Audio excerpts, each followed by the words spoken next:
This is a lanube 304 stainless padlock I got from Amazon. They're obviously made in China. That's the bidding.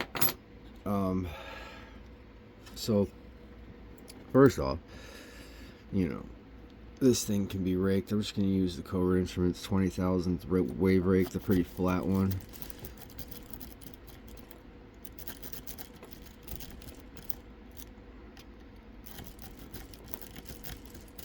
There we go.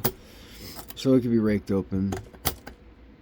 To pick it, I'm just going to use the same tension tool and then just the Moki standard slim.